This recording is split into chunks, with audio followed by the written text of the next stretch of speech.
Thank God it's Friday. Welcome to Your View. I am Murayo Afolabi Brown. As always, I have the ladies with me.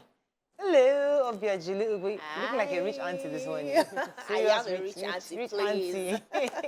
How you doing? I'm doing amazing. I'm looking forward to the weekend. We have our walk tomorrow. Yeah. He for she, equity. Yes, so... Yes, I'm looking forward to it. I know it's going to be fun. A lot of people have sent me messages that they want to be a part of it. So I said, just come to TVC. Yes, be here 7 a.m. so that we start by 8.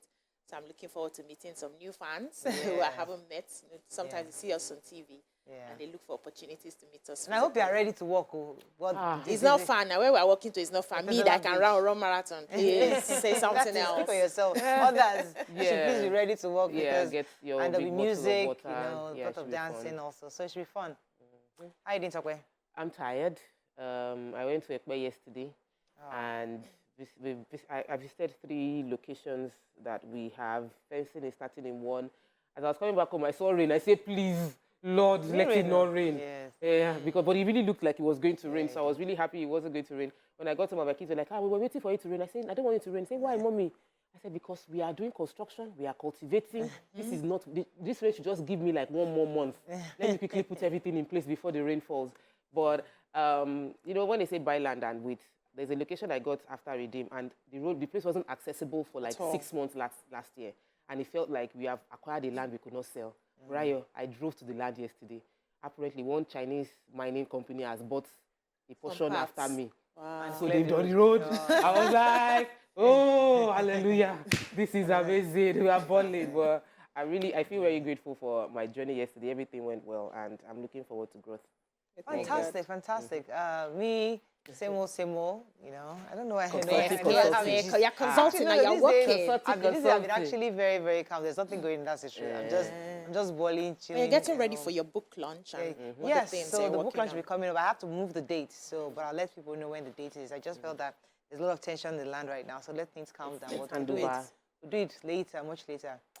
All right, let's go on a quick break. When we come back, we go through the front pages of the paper. Stay with us. We'll be right back.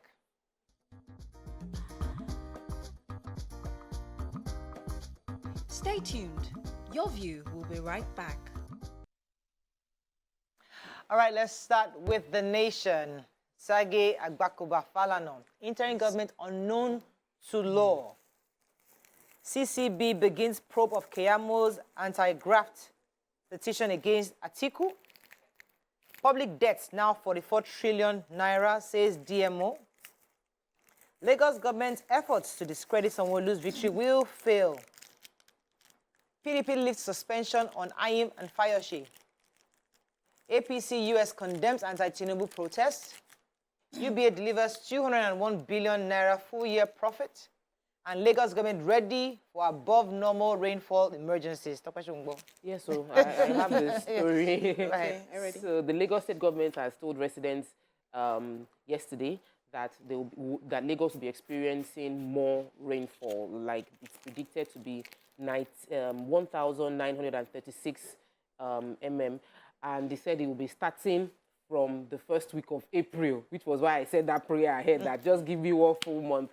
Mr. Tuji Bello, who is the Commissioner for Environment and Water Resources, said that Lagos is ready, and he mentioned that the prediction will not affect us. The meteorological NIMET gave the prediction that Ikeja is expecting a specific, they broke down everywhere that we'll be getting, and the Commissioner has listed that there will be contributory factor to the flood, including the rise of lagoon level, but he said the state has prepared, and there will be relatively little flood-related issues by deploying the network of weather stations and river gauge stations to monitor everything around the state. So I'm just hoping that this first week it does not show up. That it shows up as just go and get rainmakers. That's why we need miracle. We need miracle. I need a miracle. Yes, this one I cannot control.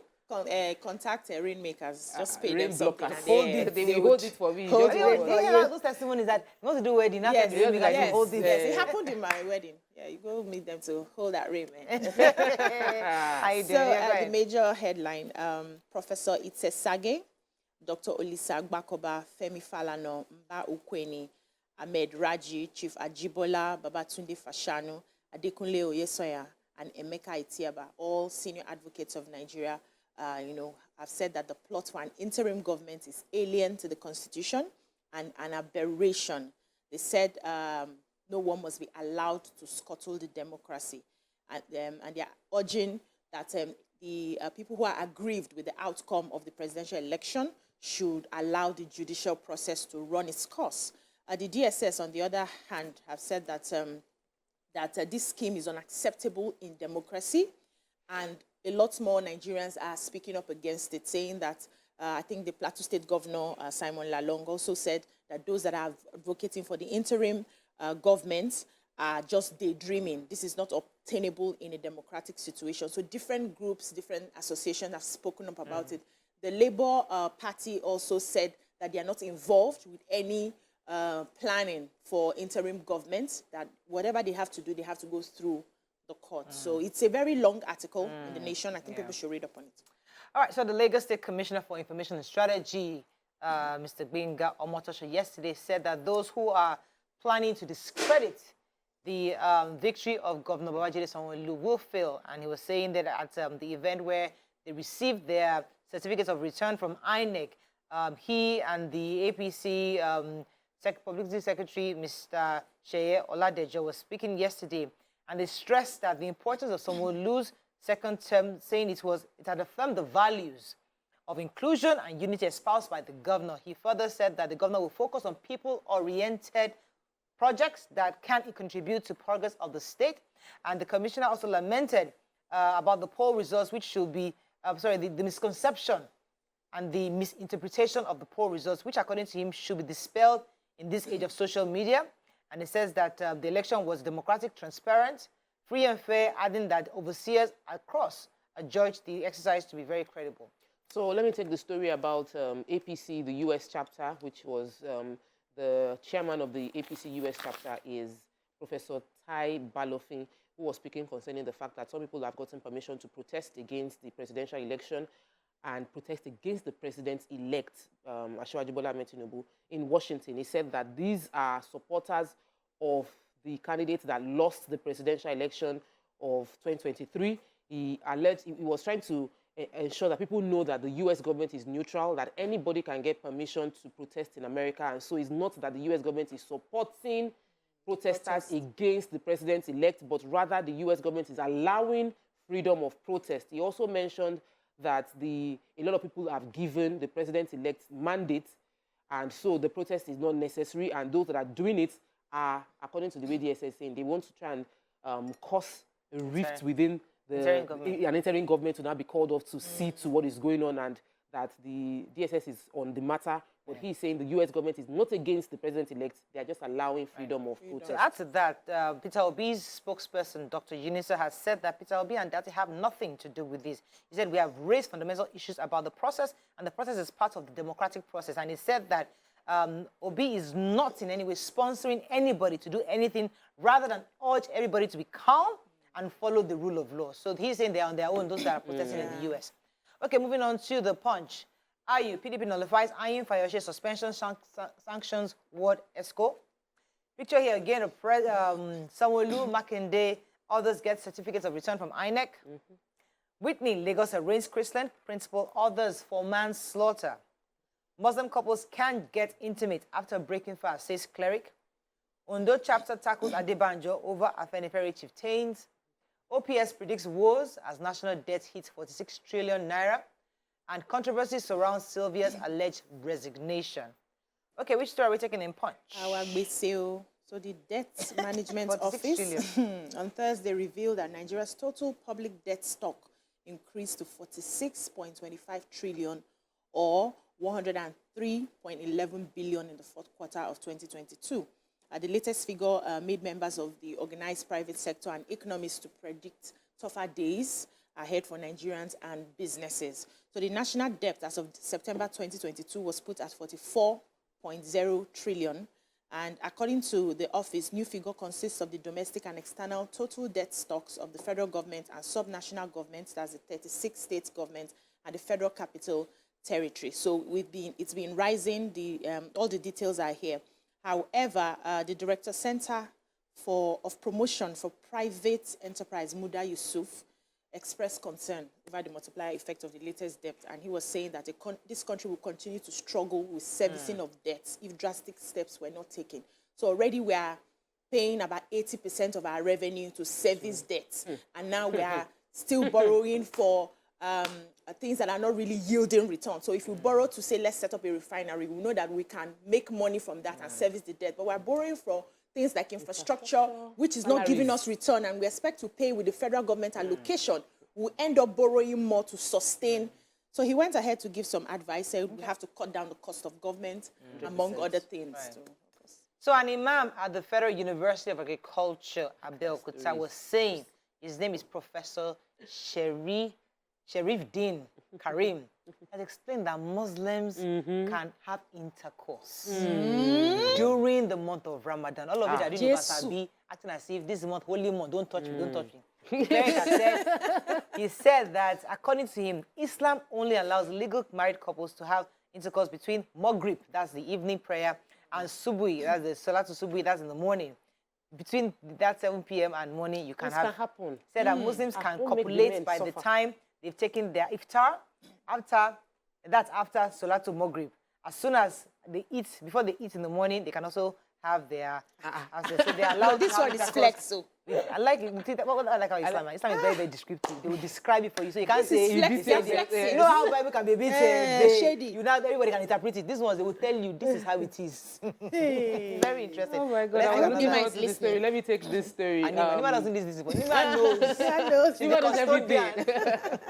So the Minister for State Petroleum Resources, Chief Timipre Silva, is alleged to have resigned because he wants to contest for governorship election within Bayelsa State, which is going to, the primaries will take place April 14, but nobody has seen the resignation letter.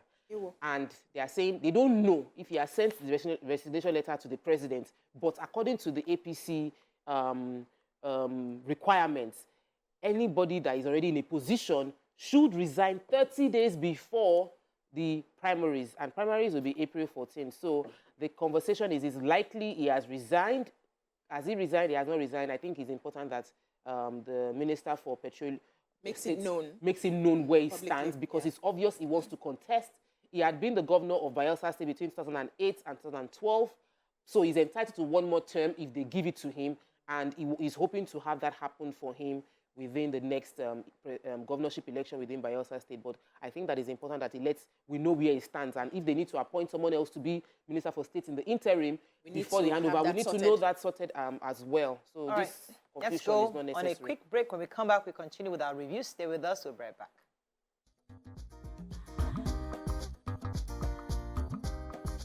Stay tuned. Your View will be right back.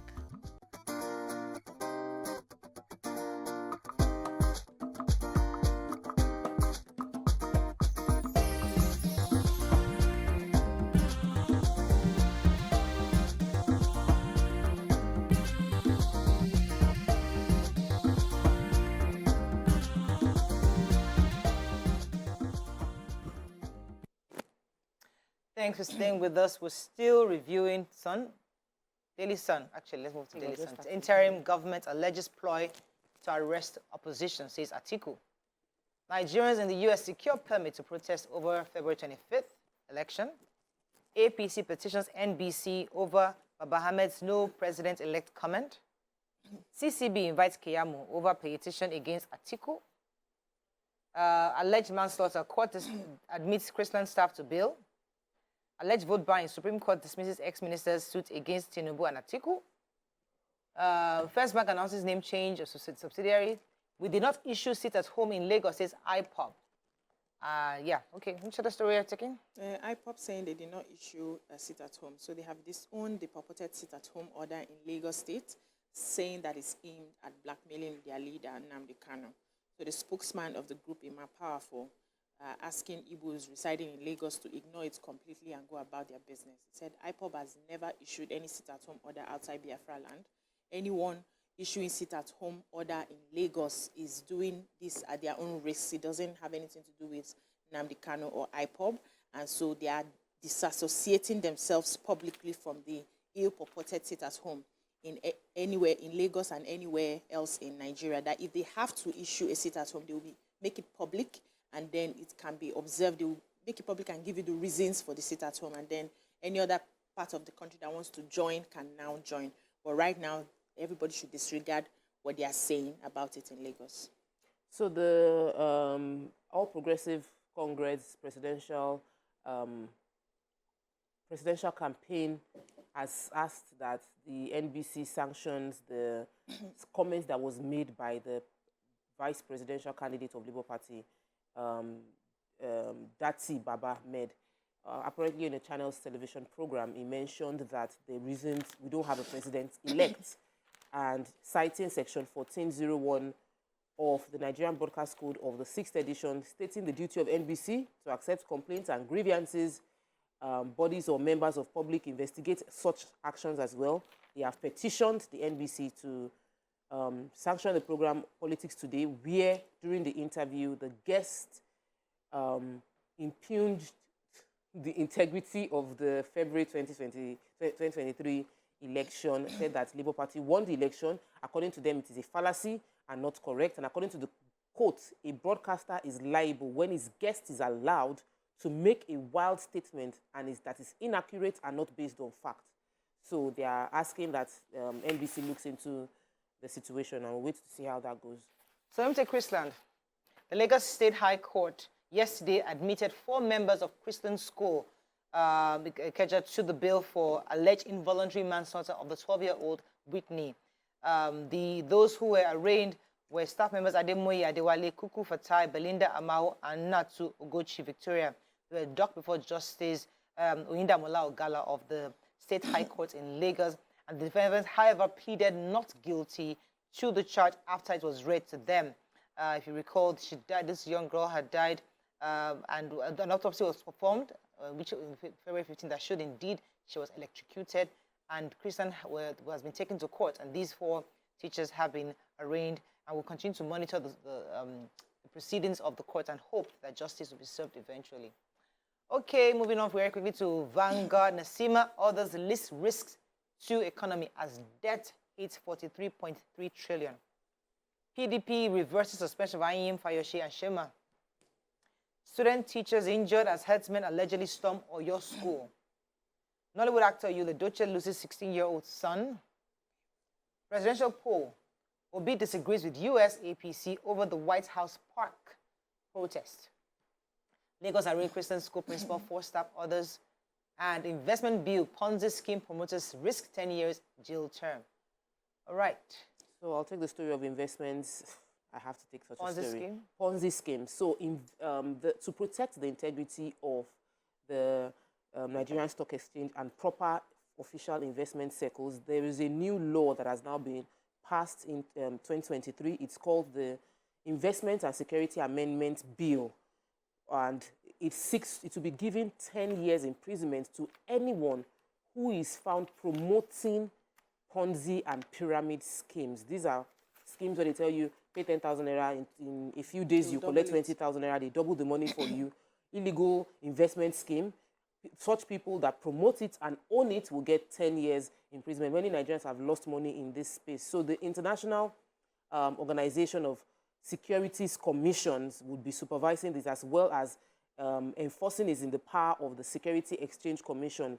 So we are expecting that this would reduce the risk of Nigerians losing their hard-earned money to Ponzi pyramid schemes, and at least they can see prosecution take place. So a suspected herdsman allegedly invaded community grammar school Alarubonla in Urire local government area of Oyo State yesterday and injured students and teachers in the process. According to the story, they said about 20 alleged herders, invaded the compound with their cattle, and they were trying to graze, while some of the teachers and students were trying to drive them. But then that was met with stiff resistance, yes, and they inflicted wounds. They said one Mr. Paul Olabode had wounds on him. They used swords and machete.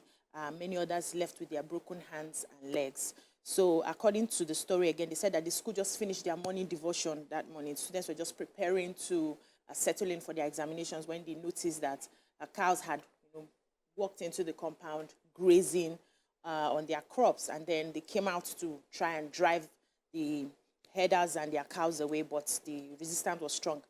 And, they, according to the school principal, Mrs. Grace Alamu, said that she had heard on her way to work, she was called that something was happening in the school compound with the herders, and so she called the police. So she was very confident that the police would come in to settle the matter. However, the police command in Oyo State debunked the alleged herdsman invasion, saying that there was nothing like that happened, that what happened was the herdsmen came and they were grazing outside the school compound, but people panicked and started running helter-skelter. So far, so good. One of the teachers whose name, she didn't want her name to be mentioned, said that was actually a lie, that the police is now twisting the story. Or your government, on the other hand, have not said anything concerning what has happened.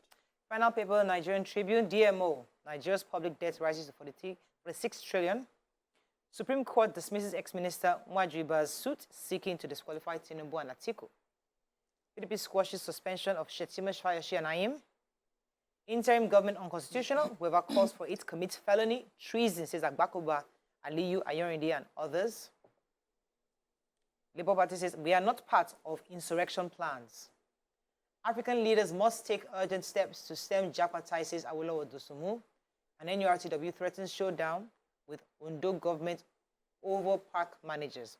Let me start with the daughter of the sage ambassador, Dr. Olatokunbo Awolowo Dosunmu. She tasked African leaders to urgently take steps to stem the tide of too many Africans emigrating to countries where their skills are better appreciated, a trend popularly known as Japa. She said that the call has become more expedient as more Africans are losing mostly their youths to this emigration, and these are youths who possess critical skills that the continent needs for development and to take its rightful place in the world. I mean, that's something that is worthy of highlighting. However, I've always stated that we shouldn't worry about those who are leaving. We should worry about making sure they come back, creating an environment that will make them want to come home. So you can't force anybody to leave. But instead of government focusing on, don't go, focus on, I've laid the bed. Come now, they will themselves decide, and they'll come back and they come back home because we actually need their skills back home. Okay, any other story in Tribune? That's all we can take. Supreme Court has dismissed the case that was brought up by the former Minister of State for Education, Chukwemeka Nwajuiba. He was seeking to disqualify the President-elect, Asiwaju Bola Ahmed Tinubu, and the presidential candidate for PDP, Atiku Abubakar, that both of them should not have qualified from their political parties in the first place. Well, the Justice John Okoro, that presided over a 5-member panel, has dismissed the appeal, did not award any cost to the former minister for withdrawing his case, and said that it was something that should have been dealt with by a lower court. So, okay, this day, let me just take a final story. This day, Donald Trump, indicted by Manhattan grand jury, may face over 30 counts of business-related fraud. So, he was indicted by the Manhattan grand jury, according to multiple sources familiar with the matter. But I trust Donald Trump. He has responded. He will respond. He was claiming it was a political persecution and election interference at the highest level in history. The former president faces more than 30 counts related to business fraud. Business fraud indictment, according to 2 sources familiar with the case, and the indictment has been filed under the seal and will be announced in the coming days. The charges are not publicly known at this time. But Donald Trump is in some serious soup right now. and yet That he is wants to we get contest. out of all it. we can take on front page. But it's interesting how certain countries are willing to defend their democracy. You know, it's like one person cannot bring down the system. You know, the system itself will fight it. It's quite Because they have interesting. built the system. Okay, that is all we can take on front page review. When we come back, move on to our hot topic of the day. Stay with us. We'll be right back.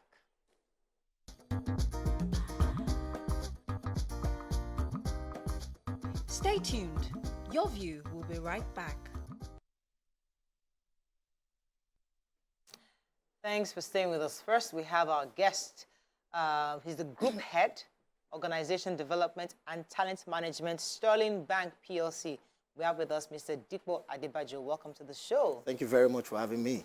So your company has last year won the 5-year legendary award from the Great Place to Work. Yeah. Having been certified 5 years in a row inclusive of this fact. So tell us, how did your company get to the point of, because we have it in TVC, we're proud to say that we are also a Great Place to Work, but how did your company come around this? Absolutely. I remember at the venue, I saw TVC win the award too. Yeah. So, I mean, it's a nice opportunity to be here with you guys, right? And of course, to also say Your View is a program that I'm very proud of. So I'm happy to be here. I remember I was on leave one time and you guys kept me company for the time.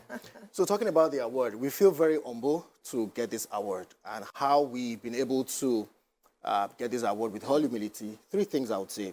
How do we create employee experiences? In fact, human experiences, because we know that it's not just about the employee in the 4 walls of the organization. It's about you as a human being, whether you're working remotely, on-site, or hybrid. We create those experiences through our value propositions, the quality of life we believe employees should have. In terms of the culture that we've created, it's a first-name basis culture of people living their best lives, doing their best work in Sterling, and the great leadership that we have. When you have leaders who are people-led, right, it gives the organization an opportunity to be themselves and to forge ahead and to great things in the future. So 3 things: human experiences, the culture we built, and great leadership. Okay, so I know that in organizations, there's usually some sort of distrust with employees, especially where they feel that the management is not trying to put their interests forward. Yeah. How have you been able to manage this sort of behavior from employees in your organization to create this? It's very clear when your leaders articulate the vision of the organization, and you can see that it's about impact, it's about creating sustainable value for either the employees or customers or the Nigerian economy at large. So this gives employees the sense of pride to want to really believe and trust that Sterling leadership have the best interests at heart. And that's the way we've been able to connect employees with whatever the leaders are preaching or are driving in the organization. For example, when you look at the strategy of Sterling, it's about impact. We call it the heart of Sterling, HEART, which is health, education, agri, renewable energy, and transportation. So when employees say that, yeah, we really want to make impact in the society, rather, it gives them that sense of pride, and they connect with whatever vision that we have. And every decision made by Sterling leaders is people-led. They want to see the impact of their decisions on people first before it's concluded. That's sweet. So you're telling me now that when I get into your office, if I happen to work there, I will not be afraid anytime I see HR people coming around? Not at There's all. usually this fear when HR calls you and you're panicking. Not at all. In fact, this morning on my way here, somebody called me from Kaduna. I didn't need to know her. She just told me her name and she told me her problem, and I gave her the solution. So HR is very open. Wow. We listen. In fact, we call the CHR Temidali Chief Listening Officer, because we listen to everyone. Nice. Amazing. Chief Different listen. levels. Yeah. Ours is the people, I call her the people's. People CEO. Oh, okay. Here. Fantastic. Go ahead, Dr. So I noticed there was a program I attended last year. I think it was someone within corporate comms did a movie, and I know that it was supported by Sterling Bank. So she's a staff who is also doing other things. Are these part of the ways that you support your staff by allowing them to have other interests that the bank is willing to support? And what's the advantage of doing that? Absolutely. If you notice, I made a statement. We say in Sterling, live your best life, do your best work. We know that work and life is no longer, can't be balanced but integrated, right? So we have different resource groups in Sterling and we also say live your passion. So your passion could be fashion, could be, like you said, acting. So we support employees through different resource groups, whether it's women, whether it's football, whether it's chess playing. We actually do that. So in spare times, we actually organize them in these resource groups and sponsor them to live their best lives. Let's talk about trust. When employees trust the management, they see the strategies and appreciate the strategies and processes. Tell us, how do you make sure the strategies are well cascaded across the ranks in the office? Oh, yeah. So we have different engagement sessions. One particular one, we call it Let's Talk with the MD. Let's Talk with Abu. That's what we call it. So every quarter, Abu sits down, either it's virtually or physically. It's like a town hall meeting. So Abu sits and discusses the bank strategy, what are the things that are new going on, and employees have opportunity to ask any question. In fact, we encourage people not to be anonymous because there are no victimizations asking the MD questions, right? So that's a question your boss will not say, why did you answer that? Never. Never. So he himself would want to answer every question so that you give the employee the comfort. And if there are no answers, he's going to tell everyone, you know what, we'll work about this. Work on this and get back to you. So that's one of the ways. We have different micro sessions, knowledge sharing sessions, where in different teams we share the bank strategy so that everyone can understand.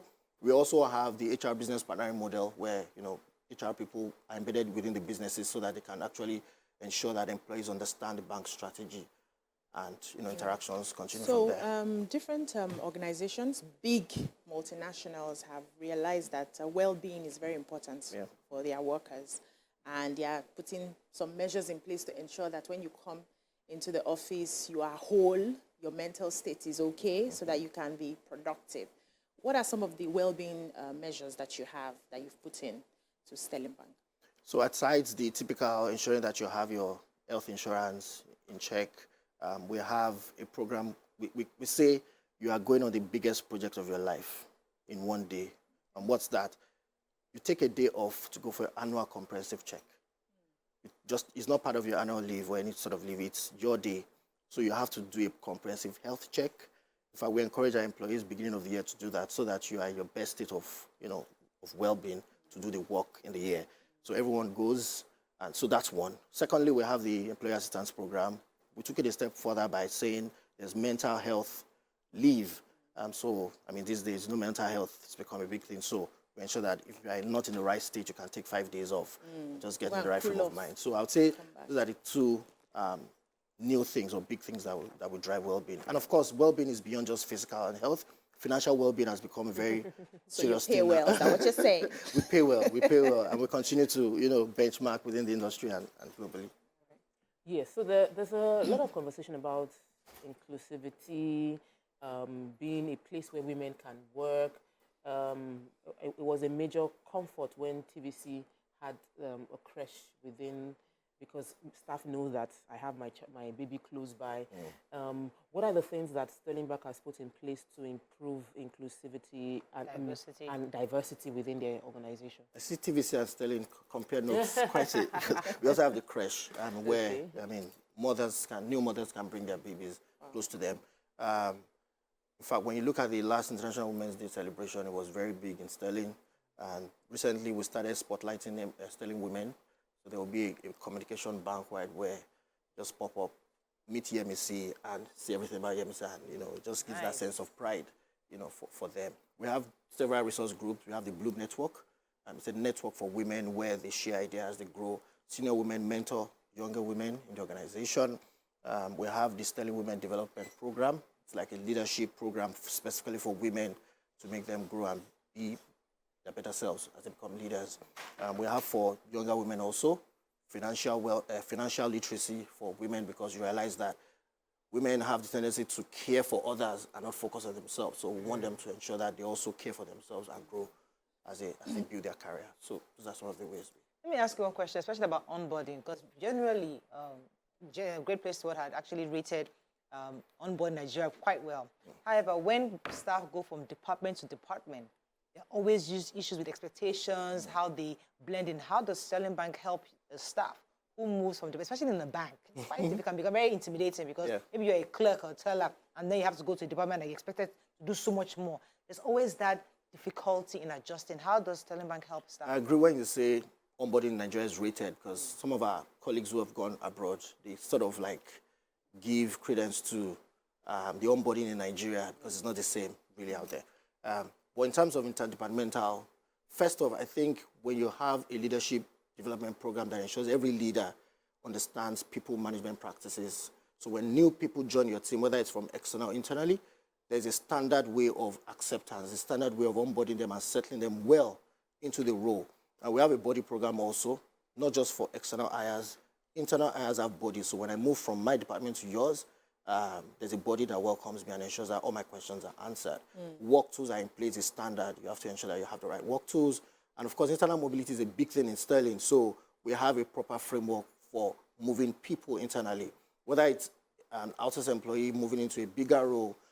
We have an induction program also for them that gives them that sense of belonging as they embed themselves into this new team. So as we wrap up now with you, because everybody's hearing Sterling Bank, are you hiring? This one I come to come and sell Sterling Bank. Are you looking for people to come to your bank, or you're hiring? Because people want to know, can I start applying to Absolutely. So are you open Yes, for we employment? constantly hire. Something about great organizations is when they see talent, they're excited. Even if there's no particular role, you just want to have this talent because we keep expanding.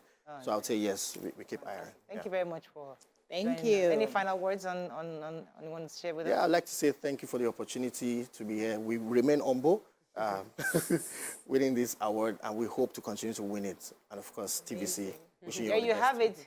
Sterling Bank is one of the great places to work. Your TVC too is a member. We are also got award. Great place to work. We have creche. We have Which one you did? Who's going to pay for this time? That's all we can take on this segment. We come back, move on to our next segment. Stay with us. We'll be right back.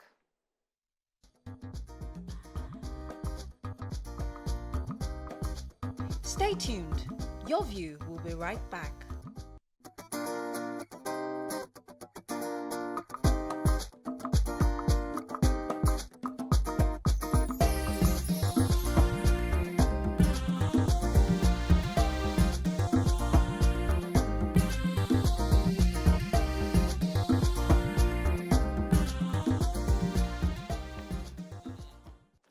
Thanks for staying with us. So we have another great place to work guest with us. Let me get her. Joining us right now is the Group Head General Services, Courtville Business Solutions PLC, Mrs. Olayimka. No, Miss. I do apologize, Miss Olayimka Aina. Welcome to the show, madam. Thank you very much. So you're the recipient of a 5-year legendary award from the Great Place to Work, having been there 5 years in a row. And also I heard that you're also, you came first in the best workplaces in the list of medium category 4 years in a row also. So tell us, what are the top 3 strategies in the HR point of view that has been instrumental to achieving this feat? Okay, thank you very much. So I would, before I answer the question, I would want to say a big thank you to Great Place to Work for organizing this, and for TVC for having us. So in Courtville, it is really not about the strategy. So we do not sit and say, okay, so this is the strategy we want to employ. It's more of, okay, so how do we do this with our people? These are our people, how do we make their lives better? But some of the few things that we do as HR with management that has been able to help us achieve this great feat of Great Place to Work would be: 1, we have a training institute called Middle Management Training Program. So usually this program runs for 3 years. So once you join Courtville, within 2 years, you're already on this program. And then we've had about 5 sets running for this program. So this program prepares you for managerial role. It prepares you to take on new responsibilities, senior roles, head of units, as the case may be. So this program has helped develop our people. So when you meet someone in Courtville, when you meet someone from Courtville outside, you are able to relate with the person on that level. Then there's also something that we do internally, because we believe that our customers are really important, as well as our people. So what we do internally is, we call it internal customer satisfaction. So what we do is that if you're in Department A, you are able to rate another person in another department. We work together as a team. So if you're not satisfied, we resolve it on the spot, so that when we're providing services to customers outside, they know that, oh, okay, so these people work as a team. Another thing would be our performance management, right? I know it's cliche, but ours is different. We do it twice a year, but line managers take time out to develop employees. So your line manager sits with you. You guys have conversations on, okay, so these are the areas for you to improve. This is how you can be better. These are the good things you've done within this period. So it gives employee that sense of belonging, that, okay, yes, my line manager has my back. So it's really nothing personal. If my line manager tells me that, oh, I'm not doing something right, it's because this person wants me to develop. So I would say those are, some of the 3 things that we've been able to do: developing our people, trying to create a platform for feedback. So what are Courtville's core values, and how do you ensure that employees are living these values? Okay, so even if you visit our website, there's a page dedicated to our values. So we call our values 6 E's in Courtville. we have equity, endurance, equilibrium, empathy, energy, and enterprise. Yes, 6. You got it. 6. Yes. So so it starts from top management. So because they are supposed to walk the talk, and that's what they do. So I'll just give a few examples. So for instance, for enterprise, management encourages employees to be entrepreneurs. So if you see a Codeville staff, most of the time we have side hustles. That's what my boss calls it. So, oh, you, what's your side hustle? You, what's your side hustle? So it encourages everybody to take on additional businesses. So FI does not clash with your work. Then for equity, we believe in fairness. So everybody that comes into Codeville is, treated equally, regardless if you're a contract staff or a full staff, male, female. Same thing on the board. There's this gender balance across. Everybody's just treated, with fairness in everything we do. Then, so for these 6 E's as well, we also try to do what we call employee value star. So at the end of 6 months, we also try to, within ourselves, look at someone in the team that has been able to live at least 4 of these values, nominate the person. There's a committee set up, so we review it and then award people, based on these values that they've been able to project within the 6 months period. So that's how we've been able to live some of these values. Amazing. Wow. It sounds, it really sounds like a great place to work. But I also want to find out about trusting the system. I run an organization and it's always a challenge to try and get staff to open up. Like, you're my team. What are your personal goals? Why marry your goals so that you're able to still achieve your goals while working within this organization, to avoid people feeling like it's them against us, let me just bid my time here. And how do you ensure that people come in and they are actually comfortable building the system? They trust the system is working for them as they are working for the system. So I think it all starts from the recruitment process. So once you get it wrong at a stage, it affects the employee experience. So now you're coming into Codeville, we go through the, the sourcing, the offer of employment, you do all of that. And then we get to the onboarding period. Because it is at this point we'll let you know about Codeville, this is what we stand for. So if we miss it at that critical point, you'd probably then have someone that will not stay long because they will feel, you know what, I do not relate with some of these things these people share. We also then work with line managers because these are like the people that really determine if an employee stays or not. So as HR, we try to, so we notify line managers ahead. We also prepare them, which is part of the middle management program that I mentioned earlier. So you know how to relate with a new employee coming in. You know that before an employee comes, you've assigned everything that would make the employee work, successful. We have conversations around what we stand for. Then I'm going to take it a step further that even management, they play an important role in this. So we do something called lunch with the GMD. So it's at this lunch that, each unit comes. We then have conversations, personal conversations. Okay, so this is what I'm facing on the job. This is what I want to do as a person. As an aside, have you had a line manager that the company felt was the problem in the team? And what did you do in such? Well, it has happened, but at that moment, so what my boss would not do is to call you as a line manager and the subordinate for you to start talking. So as a subordinate, of course, you would also have your wrongs, you would also have your rights. But at the end of the day, we would try to manage the situation. And then even when the line manager is at fault, we'd also call you with HR in the meeting for you to understand that these are the areas that you've gone wrong. This is how to better manage your employees, because trust me, once you miss it with managing employees, before you know, you just have dissatisfied employees. Before you know, they are coming to work, but they are no longer committed because they feel that the line manager is not for them anymore. All right, so as we wrap up with you, tell us any other great stuff to know about Codeville. Okay. So as I was driving in, I looked to the right. I said, oh, well, they have a crash. Awesome. Yeah. And then I'm like, I told the person I came in with that, okay, nobody can beat Codeville because Codeville has a primary school. Yes. Yes, we do. Primary school? Yes. All the way from crash to primary school. And it's free for staff. Kidding me? Wow. No, I'm not. Oh, my Lord. Staff. Okay, high five for my father. Okay. Nice. Okay, so it's really something that, management really cares about its people. So when you're at work, my baby's in crash, and then she's just 2 minutes away from me. I did not have to bother about a number of things up to primary school. Nice. And then we were begging our management, maybe they would extend it to secondary school. Nothing has come out from that. And then another thing that makes us a great place to work would be that we encourage people to participate in social intervention programs. So employees have skills. So these skills, we look at it and say, okay, then how do we give back? So we have this thing we call skills acquisition. So we gather people from across Nigeria. They come to our office compound. It's quite large. So we train, so staff train these people on various skills. Yes, for free. We do it twice a year, April and November. Nice. Yes, so we also have something we call employee civic engagement, totally not related to management. We just do it on our own. So we identify, okay, there's a place we need to go. Let's gather money, gather things. Kidding me? It's- We are still learning work. I mean, because that's fantastic. I mean, I thought that TVC was because when you enter TVC, you see the landscape, you see the signages, you see the school, you see good people happy.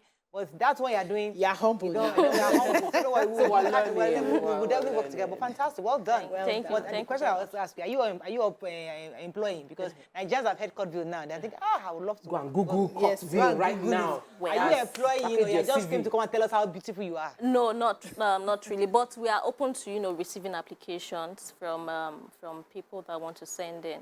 Fantastic. And we do not discriminate. Fantastic. That's good to know. See. That's fantastic. Thank you so much, madam, for coming. Thank on the you. show. Thank you so Appreciate much it. for having me. So we've had our first segment on great places to work. And we come back with our gist of the day. Stay with us. We'll be right back.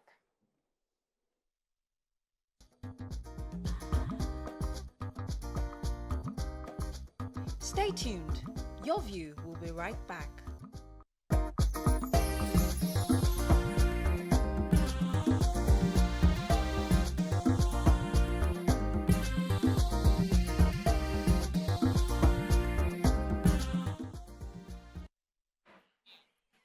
Thanks for staying with us. So we're moving on now to our hot topic of the day. We saw an interesting story where somebody was asking a question.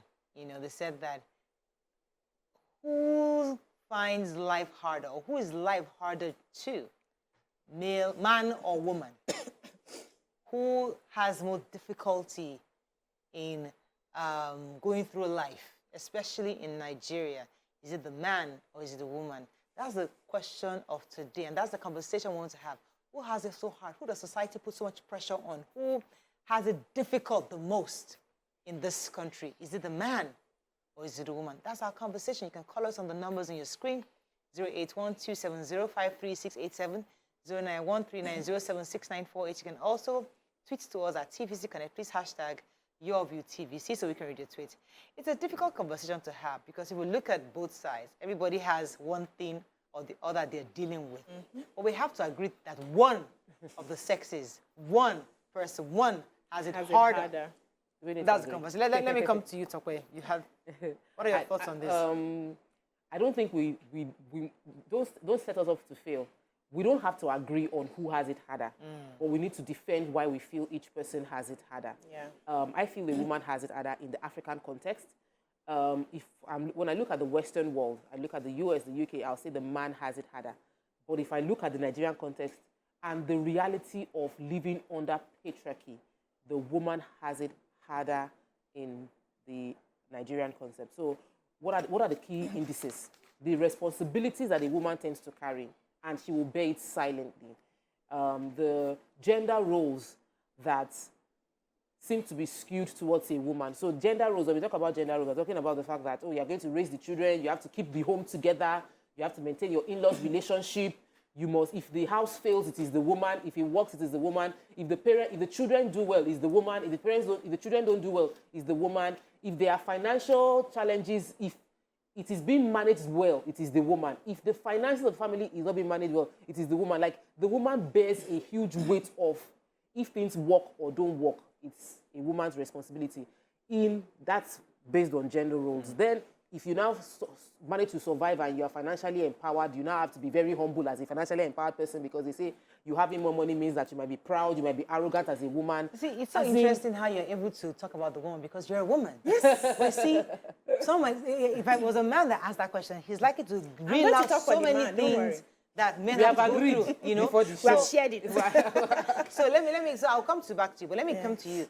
You think men have it harder? I think men have it harder. I think the society expects a lot from the man.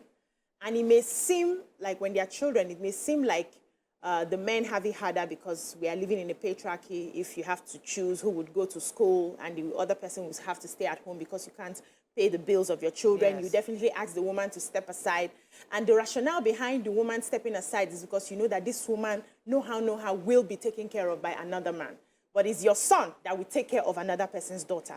So that's the rationale most parents have when they say, okay, you step down, let the man, because he's bearing our name, he will be responsible for taking care of other people's daughters or another person's daughter in the case of monogamy, you know. Now, when life is tough and hard, a woman can easily bend her neck and get people to respond to them. I have friends in the university back in the day where when they are broke, they are broke. When they finish their alawi, they have finished it. Nobody, they are not bending neck to anybody men, to say, guys. for guys, nobody is responding to them. Some of them that have fallen out with their parents who are no longer sending them money, struggle in school. They just rely on their girlfriends to support them.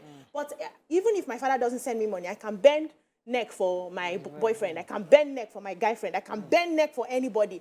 And because the society sees women as the weaker sex, we get a lot of advantages that we don't talk about. We collect it silently and we keep quiet. When you go to a place, the people who are likely most favored are women. Once you put that, once you put that, so who listens to a man like that? Except it's a woman that's even working for the man. You say, I have my brother, please help my brother. You don't just walk into an office as a man and present yourself. But a woman can stand in, walk into an office and say, this is what I have, this is what I can get. And you will see people who are sympathetic to you because they feel you are the weaker sex. For different reasons. It could be just because they want to sleep with you. It doesn't matter the reason. You have that opportunity, but the man doesn't have. Even in the home, you talked about the African culture. The man is responsible for taking care of the home. Forget the men who are not able to do what they are supposed to do. But the men who are sitting in that position, they know the blood that is leaving them at the end of the month. But for a woman, people would understand, you know, she's a woman, you know, we have to do this in workplaces, you know, she has to go through these moods and all of that. The world is more sympathetic to the plight of the women. Now, the men struggle in silence. They don't talk about it. For everything that comes to a woman, we are shouting on the rooftop. So it seems like our voice is the loudest. Now we suffer past. Now we world happy. All the benefits we collect in silence. The man will not even see any benefit to collect, and he will also struggle in silence. So the world, I believe. You know, interesting. I had recently I was talking to my husband about something, and I can't remember what I was asking for. He wanted me to do something, I just couldn't do it, and he was quite disappointed. He said, "Mariam, everything I have, I put into this. Everything. Think about it." And I started thinking, you know, like I don't buy anything. Everything I buy is for this house. Yes. What is your problem exactly? You know. But you have somewhere hidden, you know.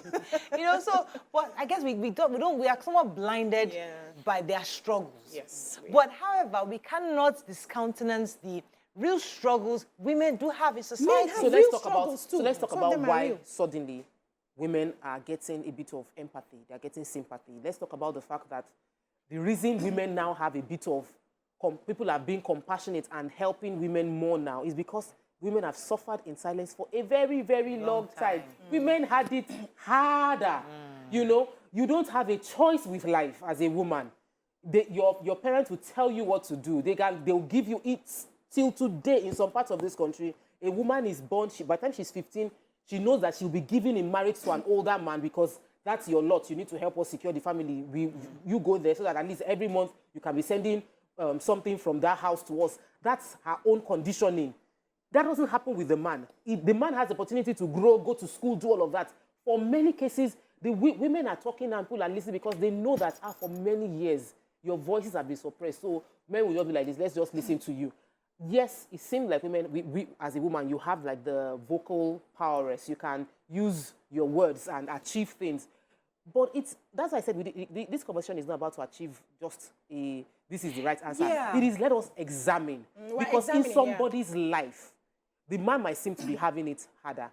But in another person's reality, every woman around her are having a terrible time and they don't have a choice. They've had children for a man. The man is not responsible. They are looking at themselves and wondering, I don't have any other option. I cannot dale mushu, which means I cannot go back to my father's house because it is seen as an embarrassing thing.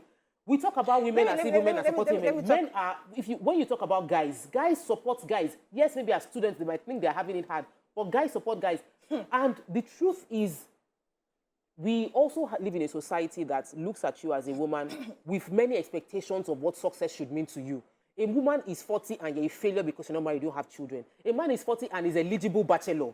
So there are many areas where, as a woman, the stacks are, the odds are against you, and you're struggling on how to make it work. And I wanted to talk about the silent suffering, because a lot of women do suffer in silence. You know, when a man is frustrated, maybe in marriage, goes for a drink, hang out with his boys, have a girlfriend somewhere, does something. A woman sometimes don't have that opportunity to have something to exert or to even to rechannel.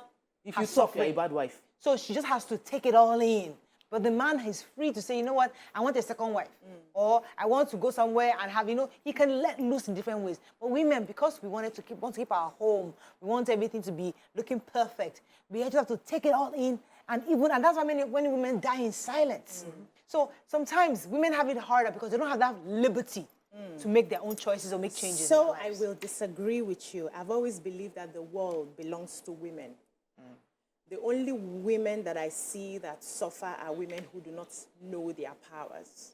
Because even from the time of old, you will see the kings, coming out to give the orders. Because who gave them the idea in the bedroom? How do you know it's the bedroom? I'm telling you now, read all those old books in ancient history and all of that. You see that it's the women that have the real conversations and tell their husband, this deal you want to sign with this country, please don't, or go ahead. They are more influential. But they do it codedly because at that time, society did not give them or allow them to have a voice. But they control. So you see women who already know who they are, who are not having life difficult at all because they know the right buttons to push. So we are usually looking at those ones who are really suffering because they have not decided on what they want to do or they do not have the willpower, and we use them to judge all the other women. But I believe that the world belongs to women right now, even in the times of old. It just took a few of them to understand the powers that they carried, and they were able to work those powers. Men don't carry any power. That's the truth. They are the man, they've been given that authority, they do what they need to do, and if the stress of life comes on them, you find that sometimes they are breaking. And because society does not give them an option to express, they break in silence. We think it's only women that suffer in silence. A lot of men in our Nigeria are already tired of their marriages, they are tired of life, but they don't just know how to complain, or they don't have any ear that will listen to them. They'll say, you're a man, chest it. You're a man, chest it. And you see that the men are dying faster than the women. What do you think is the cause? Let me take this call from Tunde. Is calling from the UK. Good morning, Tunde. Hi, good morning. You're live. Go ahead, please. I just want to appreciate you guys for the wonderful thing you're doing. Thank you. Again, those of us outside, we find it difficult to call in. Your topic yesterday was fantastic, and I think you guys should do a part two. Repeat it again, because you are helping to educate people in the nation. You need to talk more. I struggled to call in yesterday, but for a very long time I could not. Well done. You and the guys, you are doing a great job. Thank you, sir. Fantastic. I just want you to know we wish we could have opportunity to speak to you and commend you. Thank you so much. That has made my year so far. All right, so going back to this, so just like we're examining it, we're trying to see, because the truth is that life can be unfair to anybody. Yeah.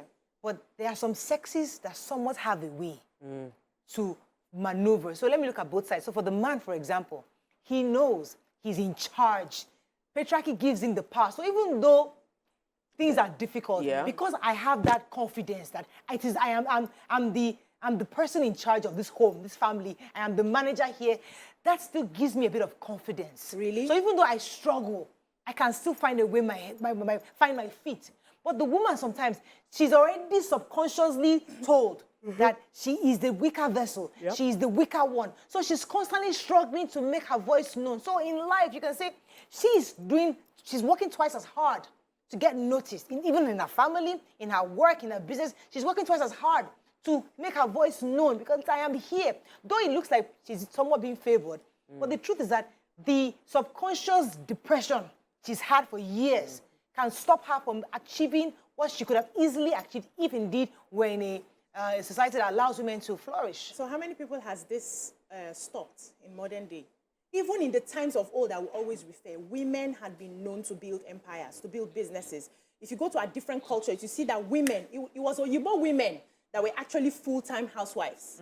They were even more suppressed than African women. African women have always been industrious. They are the ones handling the markets. They are the ones handling the societies. They had their own sphere of influence. The only thing now is who is, we're always arguing who, are we equal or who should be head? That's where the disparity is. If not, women have always had influence. The people who are actually propagating the patriarchy are women. They are the ones supporting the patriarchy. When anything happens and the women, the mother, want to come and, disgrace the wife or shave the head, is it the men that sent them? It's the women. So they have powers at different levels, but we have those ones who have not really understood how to come out of that societal covering, so to speak. And so they just stay there. But they are few compared to those who are doing amazing. Go to the major industries in the world today. Women are championing it. Women are leading it. Women are doing amazing. In the movie industry in Nigeria now, most of the producers are doing excellent, working with Netflix and all. They are women. Didn't we have men before in the industry before they came into place? All right, let me take this guy. Come on, Yakub. Good morning, Yakub. Are you there? Yeah. You're live. Go ahead, please. And then good morning to start up at the hobby. Good morning. Before I said anything, I don't know how manage you assemble all these good brains that join in this your skill program, because listening to hobby, in fact, they have said it all. And then thank you, Hobby, for being outside this morning. Sometimes listening to Mama Deji, you know that these ladies, they have all it takes. Yes. Because, Miriam, sometimes when I watch you guys, I know that the person assembled those guys, those ladies, he did a fantastic work. Hobby, God bless you. Thank you, brother. Thank you. Thank you, Yakub. If you see a king, and then the king come out, begin to give order, that somebody in inner room give that order. You may not know it. See, we men will have it harder. We have it harder in the sense that a man that you know that have a responsibility, those are the men that have it. But a man that does not, he thinks nothing cares about home. Those ones, they have it easy. Because somebody like me, before I left home, they will give you sort of some certain things that you need to do. And then you must get it. If you're a responsible man, you must get it. And then look at another thing that Hobby said. If you are going to seek for a job, man and woman, you get to some certain place, you are seeking for a job. I will tell you, first blood. If it is me as well, a lady will get it before a man. Forget it, no matter what. Just as a responsible man gets it other. Mark that word. A responsible man gets it other, not the other way around. God bless you, Hobby, and Thank you every very one much. of you. Okay, let me just jump in here. So, yes, when it comes to jobs, I don't believe that women get the job faster than men, because I employ, and I know many things people consider. When I'm employing a woman, I'm thinking about the fact that is she single or is she married? Will she tell me she has period pains? Will she tell me she wants maternity leave? Will she tell me she's pregnant, she's vomiting? So many people think twice before employing a woman. A woman needs to be twice as good before she will get that job, and that's the reality. When we talk about women succeeding in businesses, who owns the businesses that women are CEO in and MD in? The percentage shows that men earn more than women, that men are more CEOs than women. So in terms of numbers, we live in a man's world. Does that mean the world is harder for a man? No. But they control the world, so the things can twist in their favor. I feel that the truth is, when we say world is harder for women, it's the weight we have to carry, the unseen weight, the emotional burden that we have to carry. And the reason I'm having the question is not to say, oh, this is more superior, is that I want men to start looking at the jobs, the things that women have to deal with. If he's happy, I am happy. If he's not happy, I'm not happy. It's a woman that will have that kind of case. There are many men that will tell you, whoa, more. it's not that they're not few exceptional. There are few exceptions to the cases, but the majority of the cases, it is a woman shouldering the weight of all that has to happen in the house. It is a woman shouldering the weight of how to raise the children. And in most cases, in recent times, women silently financing the family. Women silently financing the family and yet carrying the burden of insecure men on a daily basis. If you check the numbers and let women talk to you about the reality of what they are facing, it is Okay, heavy. let me even make a point.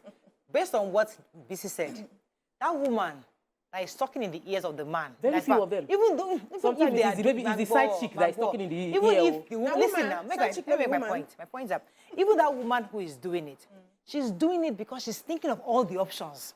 She's weighing the options, the burden of, if this man takes this decision, how will it affect me? If he doesn't take the decision, how will it affect our family?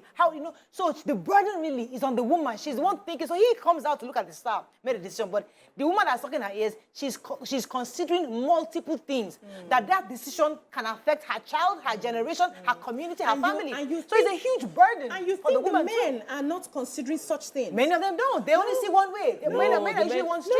They don't look at I don't know the kind of men you have met, but I have met men who considered all the angles.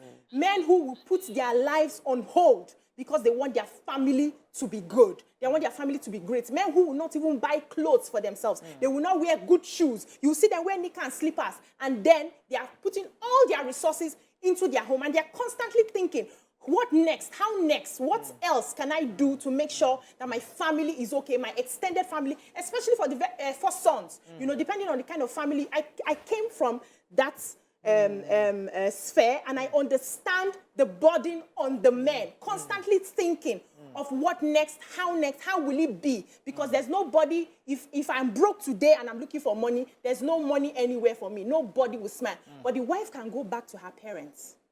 The wife can go to her friends and ask for help, and they will smile at her. Some of these men don't have that option. Let me take this call from Ade. Good morning, Ade. Are you there? Oh, I'm so sorry for keeping. Let's take a few comments on social media. Yes. Please let me just also mention something. You know, the way what BC says somebody is whispering into the ear, why do I have to whisper? I'm a human being. Why do I have to be the one silently? Because the decision is not yours. Because the decision is not mine. So who has the power then? So whose life unfair to? Do you understand? The woman is constantly having to seek favor with the man for life to be fair to the woman. That already shows that the power does not stay with her. So, and when a woman, you know, it says women don't know how powerful they are because the women actually are the one controlling things. The ones that know, they call them conniving, twisting, manipulating, because they feel like the woman gets everything she wants. It means that she's manipulating the man against his will. So we should be able to individually chart our course. Why is it that there's no competition between a man being the head or not the head? Because I feel like, that's a given. I'm a Christian, so I'll follow that principle. But I struggle with the fact that a woman's life is more difficult because she cannot independently make any decision. If a woman in a marriage cannot just choose a job and say, I'm traveling. I have an amazing husband, super supportive, yet before saying I want to travel, I need to table my request. He doesn't have to tell me that. He's going for business in Benin. He tells me I'm going for business in Benin. He flies to Benin. I'm the one that would have to say, my darling, so as it is, there's this thing that I want to go and do. I'm thinking I should do this. And yet I know he's a very supportive person. He's not going to say no, but I'll need to explain it. Yeah. But majority they don't even have any option. Many people get opportunities that they have lost simply because they are a woman. So if we look at it in those places, a woman tends to have... So let me come to you in a second. Let me take Ade, good morning, you back. Something is... It's not this one, we did not delay you. It's London's network, not So you're boxing it into women that are married. But that's not only the women we have now. We have women who are single. Don't let us go to single women that have to sleep around to get everything they want. Oh, please don't say that. How dare you say that? I'm not saying that. Do not say that. Even don't even get me started. So we have the percentage of women who are married who understand that the man is the head. And so they will have to have a conversation before they make some moves. It doesn't mean that if the man says no, there are some women that even when the man says no, they say, I've told you and I'm going. But usually when the don't man have a says home. no, So hold on no, they don't have now. options. You don't have See, a home. don't use. A lot of women don't have Women options. are doing things. So When a man says no, a There's lot no of women, option. that's it. Oh. Women you are will doing cause problem things, in your oh. marriage if you want to insist on certain things. women are doing things, and even if they don't get the no, if they get the no outrightly, there's a way they still get the yes later. So let me tell you why it seems like women don't have control. Over the time, or the way creation was made, man was given the physical strength, the brute force, right, to protect the woman. And so for things like authority, we needed somebody who was the alpha to protect their pack, right? And a woman had to learn other skills, which are more important today. Even in the different organizations, these skills are even very important, more than the brute Soft force. skills, yes. Soft skills, because nobody follows anybody who has a brute force right now. So women had to learn how to be calm, how to be Emotional cunning, intelligence, yes. emotional intelligence, to get their way. And those of them who have mastered it are getting their way. So you see the brute force, I am the man. But isn't that a lot of burden It's on not the a woman? lot of body. It's a That's our lot. makeup. No, It's we not. cannot do brute We have to force. adapt. Listen, we cannot do brute force. Our physiology does not permit us for brute force. We have our own kind of strength. So instead of just blankly saying men have it harder or women have it harder, everybody have it has their different. struggles. We have it different. I know That's that's just the the fine. final, Yes, we all have let's it different. just- But our skills, we have some very good skills that help us and help even the men that we think have the brute force. That's just the truth. Those skills help the men. We teach the men how to bend in this way, and those skills are needed. So, for instance, you have a husband who is in an office, and every time he's getting upset and he's getting into trouble with his boss. You hear their women coaching them. No, now, talk to your boss like this. Do it like that. Do it like this. And it helps the man. So who are you saying has control because I have brute force and I'm shouting? It's not by like Let that. me go on a break. We need to take a few calls. We're going to be wrapping up soon. Let's take a few calls on this. Stay with us. We'll be right back.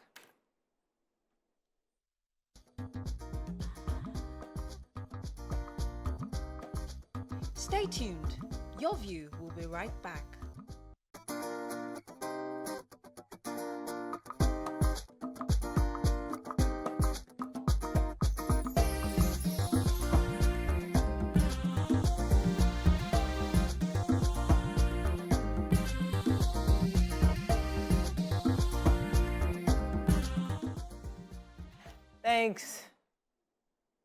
Thanks for staying with us. I have a phone call. Mr. Oladimeji from Ojodu. You're welcome to the show. Thanks for calling. Hello, good morning. Good morning, sir. Go ahead, please. Nice day, happy anniversary. Yes. Yes. Thank We're you. we're counting down. Okay, so quick one. I want to support what this has said so far. You see, you don't get to know what men go through because they don't speak out. Men just button up. Like she has said, I never knew that there would be a woman who would think in that direction. They will always tell you that you are a man. Man, you manage your home. Do this, do that, do this. I'm talking to you based on experience. There are things that your woman will tell you, or just to tell you, not because she's seeking your permission, but she's telling you. And if you just say no, the way I've told you, you want to do, and nothing. Let me give an example. There was a time that myself and my wife, we had an argument, and then, you know who message said, don't even expect sorry from me.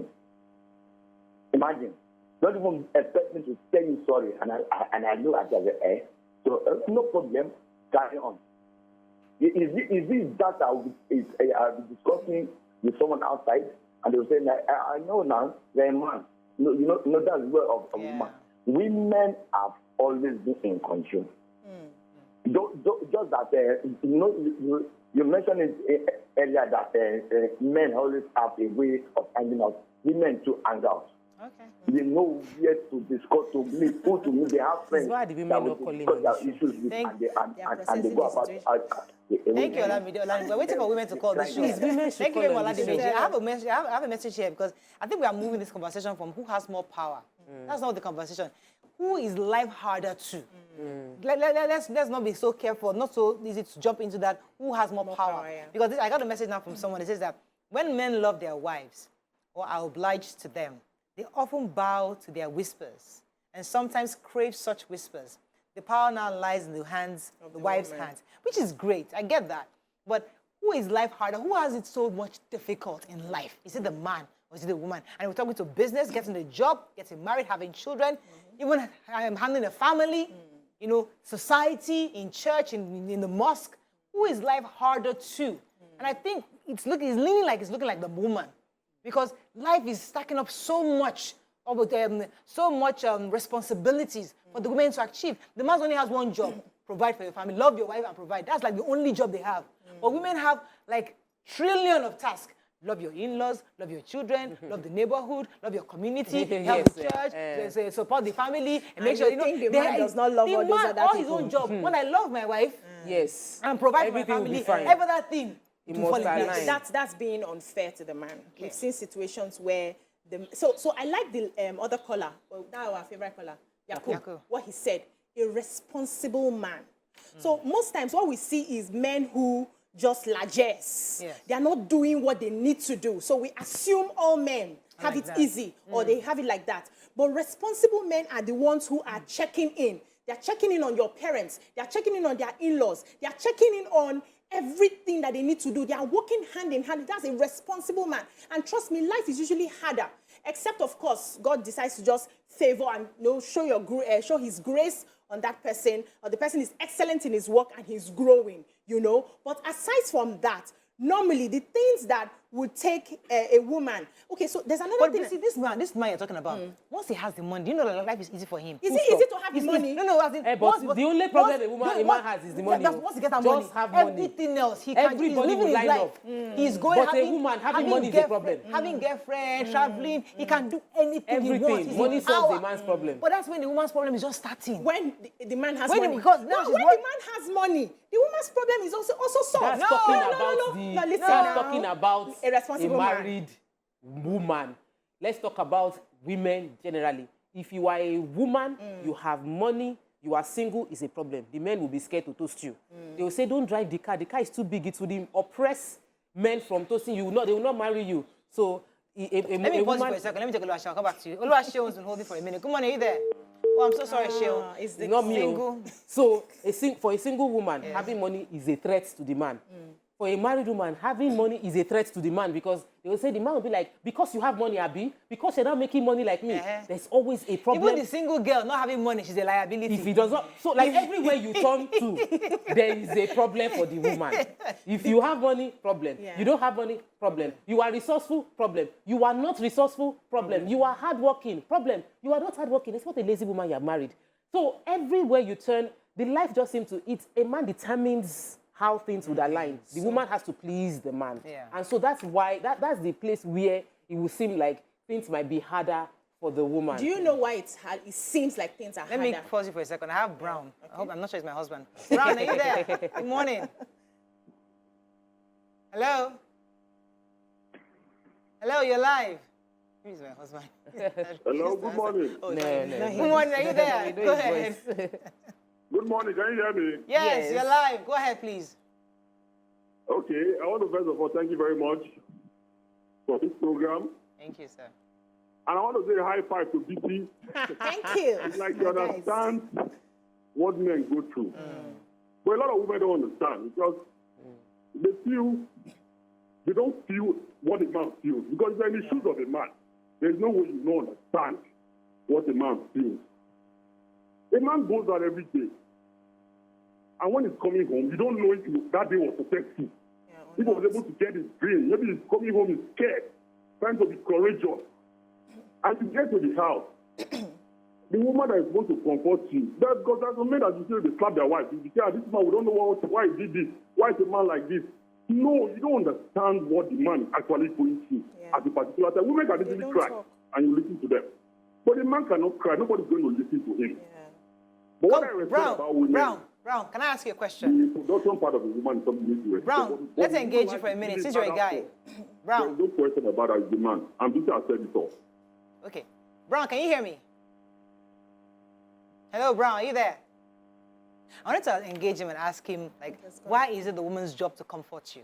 For example, you've had a bad day, for example. Sometimes we give so much responsibility to the women in this country. It's our job to comfort you. It's our job to make sure that you... A man, therefore, should also have the responsibility to himself. To comfort himself. I'm having a bad day. I'm about to enter my family's, my home. I don't want to put this bring this negative energy into the home. I am responsible to ensure that I only bring positive energy into that house. So I talk to myself, change my countenance, get home. Then, once I don't throw that energy to anybody, at some point, when I'm ready to have a conversation on this, I can now call her to share my stresses with her. That is why and then a lot then of help men, Mariah, have high blood pressure and they are dying in silence. I've heard men who have lost their jobs, and just because they want to do this thing that you are preaching now, talk to myself, don't bring the negative energy home, they will not tell their wives that they have lost job. Every morning they'll carry a briefcase and leave the house just to make the wife feel like they are still working. And what does it do to the health of a man? I think men should begin to speak up. I agree. The fact that we married is for us to carry each other's burden. So why am I working on myself first before I come and meet you when you're supposed to hug me, hold me tight? That night, give me good food. Tell me it's okay, honey. It's okay. That's all I need.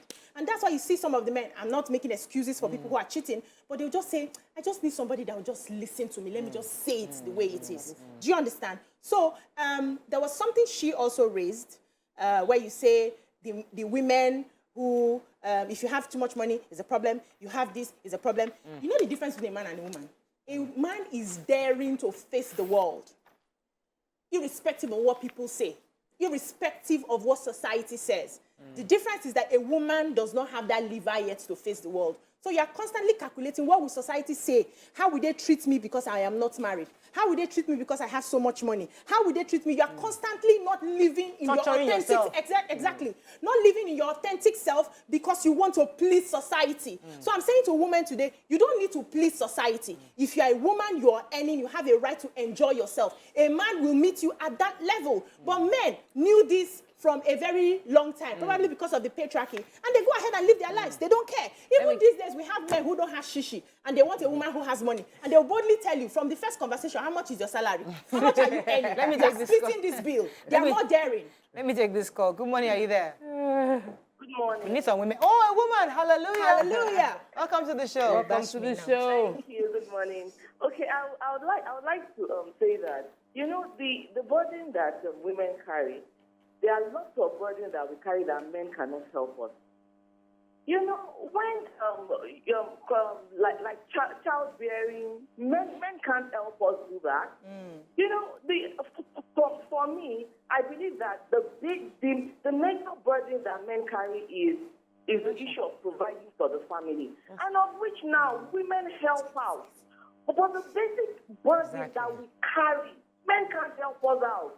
So now I would leave it for us all to judge that, okay, who really has it bad, you know, in Nigeria.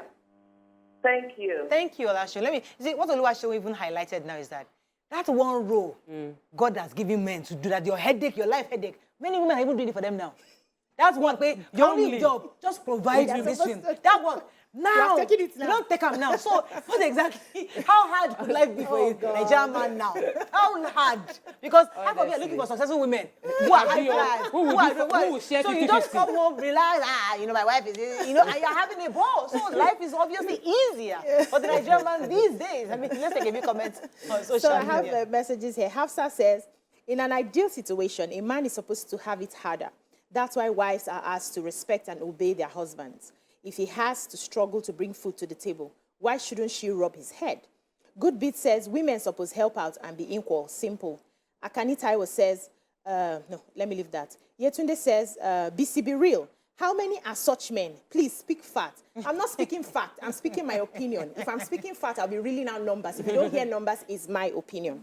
So Moses says, the world is harsh towards a man, and every decision a man takes has consequences, not for women. Women usually take their privileges for granted. Okay. Dolani Roberts says, men are 100% more likely to be victim of violence. 80% of all suicides are men. Men will face tougher prison terms for an offense also committed by a woman. Men are more likely to be charged, convicted for a crime. So according to Dolani, he said men have a burden of responsibility for the world. The expectations of a woman is a social construct that women have created and imposed on themselves, but men have just been expected to be and do by both men and women. I have a caller. Oh, happy day. Happy day. Good morning. Your name is Oh Happy Day. Happy day. Oh, happy day. Go ahead. I just want to contribute a little bit in this program that's going on. Go ahead. Yeah, the issue is that the issue about the matter is that you are correct. Because one thing about it is that men and women, men get more hard than I'm speaking from experience. My experience is that if you marry a woman who is God-fearing woman that knows the importance of having a husband, the importance of marriage, having a wife, getting a man that knows the importance of having a wife, you will find it very easy to deal with problems in society. You know, there's a set of men. If they are coming home and they discover that the pocket is not all that good, they find it difficult to go home because of what they are going to face there. But a woman who is very, very reasonable and responsible will know that the sky is not always white. But in essence, in totality, all of us, the men are finding it harder. If you take, for instance, when you get to hospital, you see a man with cardiovascular disease, disease of ailments in the hospital. Before you find one woman, you find like 10 men. Yeah, and all right. Most of it are because of what they are facing. And some men cannot believe, they don't people to express it to, you know, when you are coming from work, when you get home, and you find it that the woman there, if you explain what you are passing through, will be able to encourage you. Right. You'll be happy. Thank you very much, Happy Day. Somebody's saying here that we're forgetting that women also have to raise children. The burden of having children and having to be the one to raise them, especially when the men are going out looking for jobs and focusing on provision. So that's another angle that women have to deal with. Life can be harder for a woman because you have to sometimes put your life, your career on hold to raise these children. You have to make a decision. Man, go out. Okay, you can go. I have to be able to raise these children. That's a sacrifice a lot of women have to make. Some women don't want to have to make that. They want to have a successful career. But now you say you want born now. Are you born in No, man and woman decide to have children. Hold on. There are women who have decided, I cannot do this stress. I want to are they married? That's No, modern day. They don't want to marry. They are doing alpha modern. Okay, please, I have talking about messages normal here. people. Niger lawyer in Canada says, stop speaking facts. Aduola says, based on what BC said, she's very right. Even in the literature book, Macbeth, it was Lady Macbeth that was giving the order silently. Antnam says, of course, men have it harder, but women go through most pain in childbirth.